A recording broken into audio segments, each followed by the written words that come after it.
Hello, हमारा school हमारे class में स्वागत है।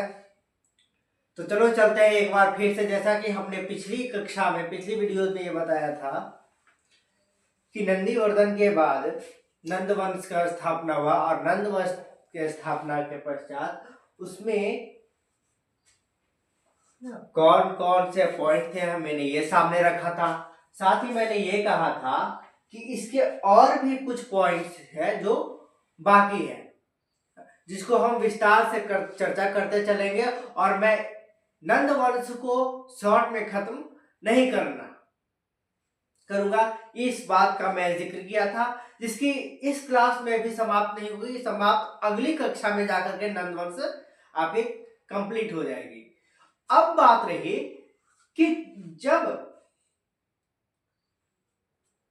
पिछली कक्षा में उड़ीसा की ओर जब राज्य नंद वंश के अधीन था, उसके पश्चात क्या हुआ, क्योंकि और भी कौन कौन से पॉइंट रहे। देखिए, अगर हम बात करते हैं कि अब नंद वंश का जो साम्राज्य था, ये केंद्रीय शासन जो है वो सर्वप्रथम जब केंद्र में आई तो कहां तक फैली और किस प्रकार से फैली। पश्चात बार बार बाकी जो महाजनपद थे, उन महाजनपदों को पैरों तले रौंद करके अपने अधीन कर और मगध साम्राज्य को एक मत किया, जिसे रौंद ने विदेशों से, यानी कि विदेशी आक्रमणी आ रहे थे, यूनानी आ रहे थे, जिसे बाद में चाणक्य ने रोका था। अर्थात चाणक्य की नीति द्वारा चंद्रगुप्त मौर्य ने रोक दिया था। तो ये ट्रैक तो अलग है आपकी, इसके बारे में भी हम चलेंगे, क्योंकि इसकी चर्चाएं भी जिक्र होगी, क्योंकि ये सारी चर्चाएं इसी नंद वंश और मौर्य वंश के दौरान ही होनी है। इसलिए मैंने कहा था कि ये कक्षा जो नंद वंश की जो चर्चाएं हैं वो थोड़ी लंबी चलेगी, 2 या 3 वीडियोस में चलेगी। अब बात आते हैं हम कि इनमें सर्वप्रथम जो राजा हुआ, सम्राट हुआ, केंद्रीय शासन सत्ता का सत्ताधारी हुआ, महापद्मनंद, जिसे महापद्मनंद भी कहा जाता है या उग्रसेन।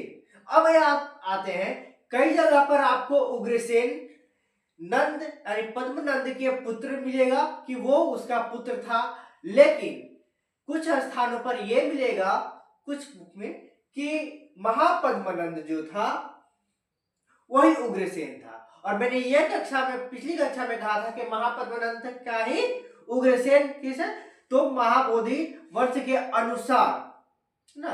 लेकिन यही अंगुत्तर निकाय इत्यादि में आप पढ़ेंगे जातिगत दंत कथाओं में, या यूनानी तो अलग जब आ जाता है तो उसका कथा अलग ही है ना। वो यूनानी लोग ही साबित किए हैं कि वो नाई था, ना कि कोई भारतीय शासक या भारतीय ग्रंथ या जातक कथाओं के अनुसार ऐसा कुछ नहीं हुआ है। भारतीय जातक दंत कथाओं के अनुसार ऐसा कोई साक्ष्य नहीं मिला है। लेकिन जब विदेशी यहाँ है, यूनानी सब आए, तो यवन लोग जब आए तो यवनों के यात्रा वर्णन में यह जिक्र है कि यह एक नाई था। और इसी बात को लेकर के सबसे ज्यादा यह फैलावाया है ना कि लोग भारतीय फैक्ट्स को कम पढ़ते हैं और यूनानी फैक्ट्स को ज्यादा पढ़ते हैं, उन पे ध्यान ज्यादा देते हैं। ऐसा मैं नहीं कहता कि उनको नहीं पढ़िए, बिल्कुल पढ़िए, और जरूरी भी है क्योंकि वो हमारे इतिहास से जुड़ा है। लेकिन उससे पहले आप भारतीय पुस्तक भी पढ़िए, कुछ जातक दंत कथाओं, अंगुत्तर निकाय है ना, महावंश जातक कथाएं हैं, ऐसे कई बुक्स है, वायु पुराण से है ना, मानस पुराण है, समुद्रगुप्त का लिखा हुआ कुछ कृष्ण पुराण है, जो फिर बाद में रिन्यूअल 1886 में बंकिम चंद्र चटर्जी ने 1886 में पुनः लिखी थी, जो कृष्ण भगवान के चरित्र का वर्णन करता है। और यह शिलालेख जो इलाहाबाद के शिलालेख है, उन शिलालेख स्तंभों पर ना जो लिखा है उसके अनुसार यह सिद्ध होता है कि ना वो कोई नाई था, बल्कि वो एक क्षत्रिय परिवार से था, और वो शिशुनाग वंश के वंश। अब आगे जो कि बाद में आकर के क्या बनता है, नंद वंश की स्थापना करता है। जैसे कहा था कि घर के भेदी लंका ढाए जो है, तो जब तक घर के कोई भेदिया होता नहीं है तब तक कोई नया राज्य नया शुरू से चलते आ रहा था, वो लोग भी यही किया। आगे चलते हैं हम लोग कि कथा सरिते में, है ना। अब है कि कथा सरित सागर, कथा सरित सागर का अर्थ है जो कथाएं, दंत कथाएं आदि के जो भंडार है उन सभी कथाओं के अनुसार अगर हम बात करते हैं तो एक उसमें स्थान आता है जिसका नाम है अयोध्या, जिसे आप जानते भी हैं, जिसे भगवान राम का नगरी कहा जाता है। उसके अनुसार वहां नंद शिविर हुआ करता था जिसे कटक कहा जाता था। क्या? कटक। और कटक शिविर लगा था, इसका नाम था क्या? कटक में। कटक कोई स्थान का नाम है, ना कि उस तंबू का नाम है जिसका जिक्र आता है आपका अयोध्या में। और मैंने कहा था कि इसका जिक्र कई ऐसे पुस्तक है जिसमें हम आपको लेकर चलेंगे, क्योंकि एक कथा ने कई कथाओं की हमने बात की थी। उन कथाओं में से एक मैसूर के अभिलेख, कहा के अभिलेख? मैसूर के अभिलेखों में इसका जिक्र हुआ है, जिस पर कुंतलों पर, अब कुंतलों क्या है भाई? तो कुंतलों एक राज्य का नाम था। उस कुंतलों पर भी किसका शासन था? तो नंदवंश का शासन था। और नंदवंश जिसके बाद बंबई, आज बंबई जो बाद में बंबई आज मुंबई है, तब बाद जब अंग्रेजों आया था सर्वप्रथम बंबई प्रेसिडेंसी पर वो अपना आधिपत्य स्थापित किया था। लेकिन उसी बंबई जो दक्षिणी भाग है, उस दक्षिणी भाग पर ना किसका अधिकार था? नंदवंश का अधिकार था। उस वक्त, है ना, वो कोई क्या नहीं था, बंबई नहीं था, क्योंकि वो वहां जनपद का हिस्सा था। अब आगे इसके अलावा हैदराबाद के शिलालेख पर निकटता है ना, हैदराबाद वहां पर मिलता है उसके, क्योंकि उसके निकटतम क्षेत्र भी किसके अधीन था? तो नंदवंश के अधीन था। नोट करिए, मैं एक बार फिर से दोहरा देता हूं। कथाओं के यानी कथा से दंत कथाओं के अनुसार अयोध्या में नंद शिविर जो कि कटक का जिक्र आता है। उस मैसूर के अभिलेख में जिक्र कुंतलों शासन का, कुंतलों पर भी नंदवंश के शासन का जिक्र आता है, जो कि बंबई प्रेसिडेंसी जो थी, जो कि दक्षिणी भाग, आज का बंबई, आज का मुंबई, तब आज का मुंबई के दक्षिणी भाग पर हिस्सा किसका राज्य था? नंदवंश का। अब ऐसे अगर हम बात करते हैं तो नंदवंश के जो था वो भारत के किस भाग में था? तो उत्तर में था कि दक्षिण में था कि पूर्व में था या पश्चिम में था? तो पहली बात, पूर्व और पश्चिम छोड़ दीजिए आप, सीधे अब यह पूर्व पश्चिम छोड़ के भाई आप रहते कहाँ हैं? बिहार में, है ना। वो कहाँ का सम्राट था? मगध किसको कहा जाता? जो आज का बिहार है ना। तो वो, अब आइए बिहार कहाँ है? उत्तर दिशा में, यानी उत्तर पूर्व दिशा में। तो वही उत्तर पूर्व दिशा ये नंदवंश का जो करके कहां तक? बंगाल की खाड़ी तक चली जाती है, जो बाद में बंगाल की खाड़ी से अब उसके आसपास के क्षेत्रों में आगे बढ़िए थोड़ा, वहां तक राज्य था। अब बाकी जो राज्य छूट गया वो दक्षिण पश्चिमी था, वो पश्चिमी में बिल्कुल नहीं था। उत्तर पूर्व में मैंने बोला तो उत्तर पूर्व में था, दक्षिण में नहीं, सॉरी, उत्तर पूर्व में था, ना कि पश्चिम दक्षिण दिशा में था, पश्चिमी दक्षिण दिशा में नहीं था। अब आते हैं कि इसका और कहां कहां प्रमाण मिलता है? तो इसका प्रमाण देखिए ध्यान से, हम का प्रमाण बौद्ध ग्रंथ के अंगुत्तर निकाय में मिलता है। कहां पर? बौद्ध ग्रंथ के अंगुत्तर निकाय में। इसके अलावा महाबोधि वंश का, है ना, अंगुत्तर निकाय किसका? महाबोधि वंश, बौद्ध वंश से संबंधित है, ध्यान रखिएगा, है ना। ये पूछेगा आपके एग्जाम में, जीडीएसएससी, सीजीएल इत्यादि में, या फिर 12th क्लास के बच्चे हैं वो भी इसको याद कर सकते हैं, क्योंकि उनके क्लास का भी है। क्योंकि मैंने कहा था इसमें सारे मेल्ड है, आप 12th क्लास से लेकर के ग्रेजुएशन या 8th 9th 10th सारे में आएंगे, क्योंकि ये इन सारों को मिलाकर के मैं एक बनाया हूं जिसमें सबसे मैच करेगा, ना कि किसी एक में। और ये कॉम्पिटिटिव एग्जाम के पर्पज से भी बिल्कुल फैक्ट बिल्कुल बैठता है, क्योंकि मैं खुद ही एक यूपीएससी अप्रेंटिस रहा हूँ भी, और मैं खुद ही मेंस के एग्जाम 2 बार दे चुका हूँ। एक बार प्री दिया हूँ, बीपीएससी का एक बार दिया हूँ। तो मेंस आगे बढ़ते हैं।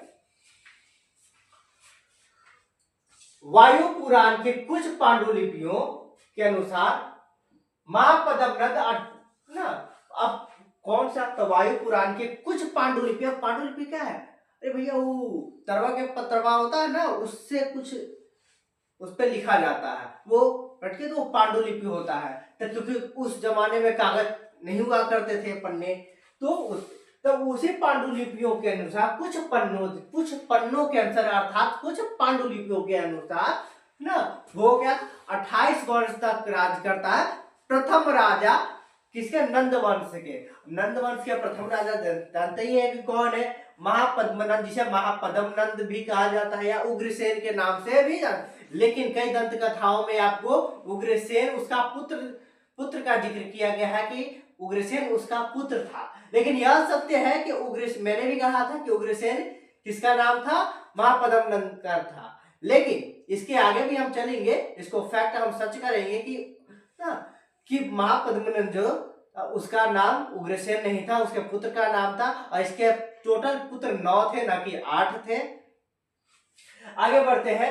इसके अलावा बाकी जो इसके 8-9 पुत्र थे, ये कितने वर्षों तक राज करते हैं, ये कुल मिला सब मिला करके ना 22 वर्ष तक राज करते हैं, 22 साल तक। ये आपको अंगुत्तर निकाय में भी, महाबोधि वाले में भी आपको, यानी महावंश के अनुसार भी आपको यही मिलेगा। ये दोनों में एकदम बिल्कुल सही है। और यही समय ना हेनसांग के या चीनी यात्री है, हेनसांग जब आता है, यही बात वो भी अपने पुस्तक में जिक्र किया है। लेकिन कुछ फैक्ट जो है, हेनसांग जो चीनी यात्री था, वो कुछ बातें अलग लिखे, क्योंकि वो यूनानी था। मैंने कहा कि वो यूनानी जो है वो कुछ अलग लिखा, और वो ना कुछ ऐसा फैक्ट लिखा जो कहता है कि वो नाई था, लेकिन भारतीय पुरातत्व विभाग और साक्ष्य के अनुसार वो नाई नहीं था। अब इसमें से माने किसके, क्योंकि ये कथाएं हैं, या जातक कथा, दंत कथा, पुराण कथा, क्योंकि ये प्राचीन है, इसे हम साक्ष्य के अनुसार या संभावना ही कर सकते हैं, ना कि हम पूर्ण रूप से इसे मान सकते हैं। इसीलिए जब भी कोई आंसर आप लिखें, तब आंसर के पीछे आप अनुमानतः लिखें, क्या, कि यह अनुमान लगाया गया है कि हेनसांग के पुस्तक एवं महाबोधि वंश एवं महावंश के अनुसार, अंगुत्तर निकाय के अनुसार, दंत कथाओं के अनुसार, मत्स्य पुराण के अनुसार सर क्या है, तो क्षत्रिय परिवार से था, और यूनानी लेखकों के अनुसार यह नाई था। बस इतना ही आपकी फैक्ट यहां से क्लियर हो गई कि वो किन कथाओं का किन से जुड़ा हुआ है, किससे जिक्र किया हुआ। अब बात यूनानी की आई है ना, हमारा रसगुल्ला। तो यूनानी की कथाएं अलग है। जब यूनान वाला लेके चलेंगे तो सारी बात इसमें फैक्ट करेंगे, क्योंकि यूनान सब आता है, यात्री आती है, उनका वर्णन करता है, प्रशासनिक सेवाओं का वर्णन करता है ना। इसमें हर बात किसका, अमात्य राक्षस का जिक्र छोड़ दिया जाता है, जो कि एक महत्वपूर्ण हिस्सा रहे हैं चंद्रगुप्त ना, धनानंद के मंत्रिमंडल में से एक मंत्री रहे, उनका जिक्र बार बार छूट जाता है। चंद्रगुप्त मौर्य का जब शासन आया, मौर्य शासन, उसमें भी उसका जिक्र छूट जाता है, जबकि वो एक बहुत इंपॉर्टेंट है। वो कौन था, इसके बारे में बहुत कम जिक्र करने को मिलता है। फिलहाल हम उस पर आएंगे, उससे पहले हम चलते हैं वापस अपने साक्ष्य की ओर, क्योंकि साक्ष्य क्लियर कर लेंगे एक बार, तो बाकी की चीजें हम आगे बढ़ेंगे, जिससे हमें और भी चीजें अच्छे से समझ में आएगी, है ना। क्योंकि विषकन्याओं को देख करके नहीं समझना है, साक्ष्य को देख करके समझना है ना। हमारा रसूलुल्लाह इतना बुलाया कि हम थक गए। इतना जल्दी जल्दी तो बोला नहीं। अब जिसे ज्यादा नींद आ रही है जाके हिंदी के साहित्य पढ़िएगा पढ़िएगा, है ना, सारी चीजें पता चल जाएगी। साहित्य जितना ज्यादा पढ़िएगा उतना ज्यादा सारी चीजें क्लियर होती जाएगी, क्योंकि साहित्य उपन्यास आदि से इतिहास एवं व्यवहार को बताती है कि हमारे यथार्थ जीवन आशावादी जीवन में क्या हुआ। आगे चलते हैं, क्योंकि ये यथार्थवादी आशावादी हिंदी के कुछ ना कल्पनाएं हैं, जब हम हिंदी पढ़ाएंगे तब आएंगे उस पर, लेकिन फिलहाल तो हम यहाँ चलते हैं हमारे इतिहास साक्ष्य। महावंश के अनुसार 28 वर्षों तक, जैसा कि मैंने कहा, राज किया था। उसका पहला, बाकी उसके उत्तराधिकारी 22 वर्षों तक शासन किया था। लेकिन बाकी जो ये, इसको अपवाद में उग्रसेन को रखिए, क्योंकि उग्रसेन इसका पुत्र, कभी का किसी कथाओं में आपको पुत्र मिलेगा और किसी कथाओं में उसका खुद का नाम मिलेगा, तो इसे अपवाद में रखें और इसे पंडुक से लेके चलते हैं। और क्योंकि पंडुक से लेके कैवर्त तक के सारे एक एक वर्ष ही राज किया था। बाकी का धनानंद 322 ईस्वी पूर्व तक क्या राज किया था। और धनानंद अपने पिता महापद्मनंद से गद्दी छीनी थी, है ना, महापद्मनंद से गद्दी चाकू मार के छीना था। आगे बढ़ते हैं, जो कि 7वीं सदी में भारत में आए चीनी यात्री ह्वेनसांग। भारत कौन में आया था, यह पूछा जाता है कि चीनी यात्री ह्वेनसांग भारत में किस सदी में आया, या फिर चीनी यात्री भारत आए, उसमें आपको 4 ऑप्शन दे दिए जाएंगे और लास्ट में इनमें से कोई नहीं डाल दिया जाएगा, या ए और बी कर दिया जाएगा या दोनों कह दिया जाएगा। लेकिन यह क्लियर रखें कि चीनी यात्री ह्वेनसांग फाहियान जो आया वो 7वीं सदी में आया। और वो कब, क्योंकि फाहियान तो मौर्य शासन काल में आया था, लेकिन ह्वेनसांग कब आया था, नंद शासन काल में आया था, और वो धनानंद के शासन जब आया था तब आया था। और वो जिक्र करता है, और प्रशासनिक सेवाओं पर हम बाद में चलेंगे। फिलहाल वर्णन इसमें वो वर्णन किया है कि नंद राजा के पास लगभग अथाह खजाना था, जिसका अनुमान तो नहीं लगाया जा सकता, क्योंकि ऐसे कार्य प्रशासनिक सेवाओं में आएंगे तो बताएंगे कि उसके भी कि क्या क्या थे, ऑलमोस्ट अनुमान तक कुछ हद तक पता लगाई गई है। लेकिन ऐसे अथाह का मतलब कि चीनी यात्री ह्वेनसांग को ये अंदाजा नहीं था कि इनके पास कितना धन है, क्योंकि अपार खजाने थे, जिनमें से ऑलमोस्ट लगभग 7 ऐसे हीरे खजाने थे, ऐसे पत्थर चमकीले थे जो दुनिया में किसी के पास नहीं थे, जो विशेष तरह के 7 प्रकार के विशेष चमकीले पत्थर थे। अब आ गए इसके पुत्र में पांडुगति नंद, भूतपाल, राष्ट्रपाल, है ना, योविशाणक नंद, दश सिद्धि नंद, कैवर्त और धनानंद सबसे, लेकिन सबके सब दुष्ट है, कोनो बढ़िया राजा नहीं हुआ था, लेकिन सब संभाल नहीं पाया था। लास्ट में धनानंद अच्छे से अपने पिता को मार के गद्दी को संभाला, है ना। लेकिन इनमें से एक ऐसा है जो बाद में कहा तो पश्चिम दक्षिण में अपना एक राज्य को, क्योंकि इन सबको अलग अलग एक राज्य दिया गया था संभालने के लिए, और धनानंद को इसके पिता नहीं दे रहे थे, कहते कि सबको मौका देगा, हमारा मौका नहीं देगा, ये चक घूम कर मार देंगे, और मार दिया। और कहा कि अब एक एक मौका गया खत्म, या अभी सब हमर।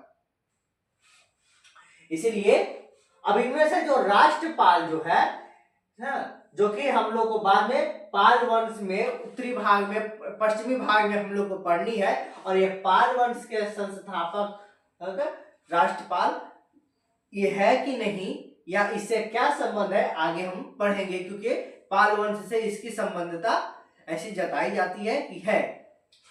अब चूंकि अब धनानंद की कहानी आपकी खत्म होती है यहाँ पर इस वीडियो में, ना कि इसकी पूरी कथाएं, अभी इसमें काफी चीजें चर्चाएं बाकी है, हम जिसका जिक्र अगले वीडियो में करेंगे हमारा रसगुल्ला।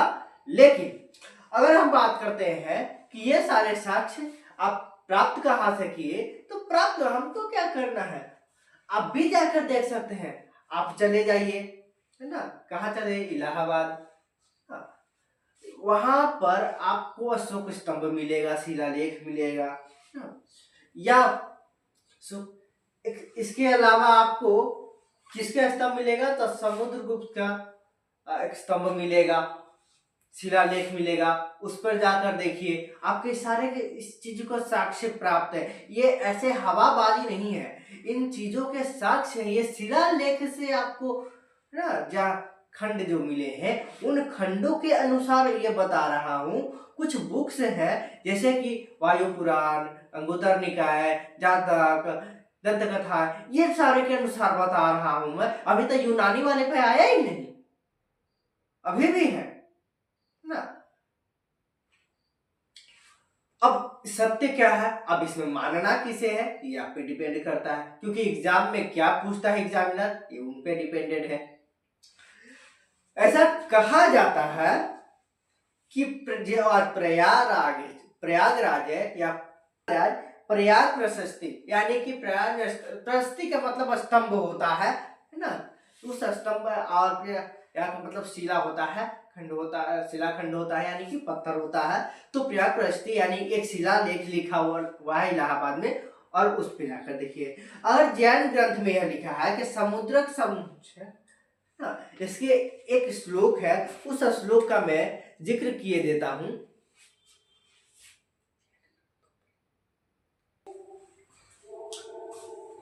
समुद्र वत्सनाशभ्य आसपास समुद्रास्फीति स्थित मुद्र विभीषिका उपाय हस्ते हृदय तत्सोड लय नंद सात। अर्थात मतलब यानी कि कहां से, तो सातवीं अनुसार समुद्र के अंत, समुद्र तक इसका राज्य था। अब समुद्र तक आने का मतलब है, तो सिंपल सा एक क्या किए, ये प्लस बनाइए।